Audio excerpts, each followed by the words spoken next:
Empleo en Cuarentena. Hoy vamos a ver figuras congruentes. Hablemos del concepto de congruencia. Siempre cuando ustedes escuchen la palabra congruencia, lo que van a ver en las guías es este símbolo que estoy marcando acá. La congruencia, entonces, hace referencia a que dos figuras posean las mismas dimensiones y también la misma forma.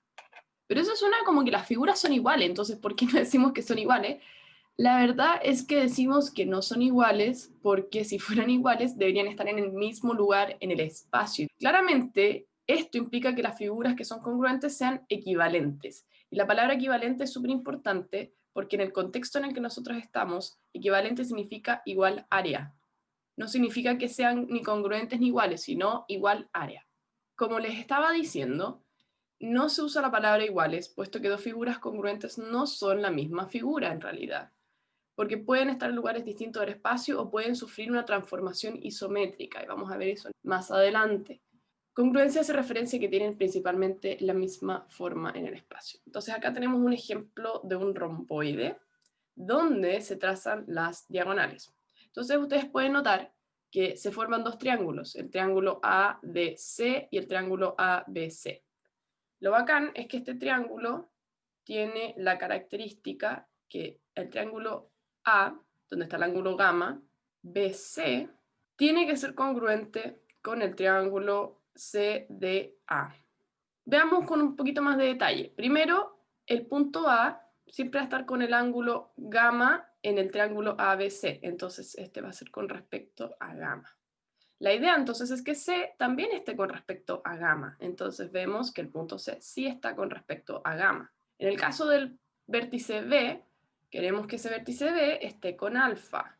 Entonces si este está con alfa, nos gustaría que D, que está en el mismo orden con el que estamos describiéndolo, también tenga el ángulo alfa. Y eso sí es lo que ocurre. Aquí vemos que este mide alfa.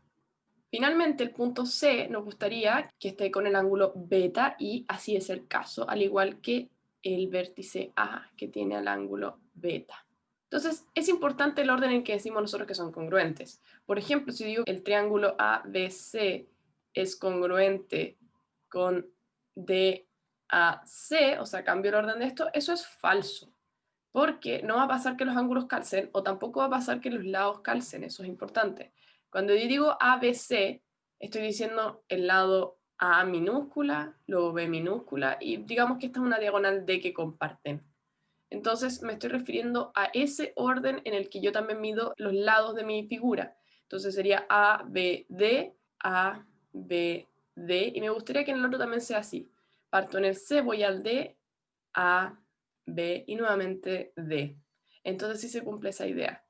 Si es que no ocurre eso de los lados o de los ángulos específicamente, entonces decimos que las figuras no son congruentes. Lo interesante es que muchas figuras congruentes aparecen cuando uno traza diagonales o traza líneas en los polígonos que vimos anteriormente. Por ejemplo, siempre cuando ustedes tracen la diagonal, por ejemplo, de un paralelogramo, como sería este caso, van a conseguir triángulos que son congruentes.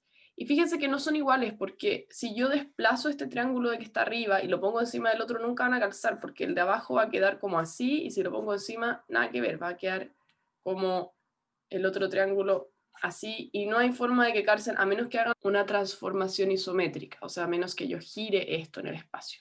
Pero no son la misma figura, en resumen. Además vimos que una de las figuras planas más elementales son los triángulos. Entonces es muy común que nosotros veamos congruencia de triángulos principalmente. Recuerden que los triángulos son los polígonos con la menor cantidad de lados, o sea, tienen algo de único. Ahora veremos que hay criterios para poder afirmar que dos triángulos son congruentes a partir de cierta información que nos den del problema, por ejemplo. En particular, nos vamos a fijar siempre en los ángulos y los lados de estos triángulos.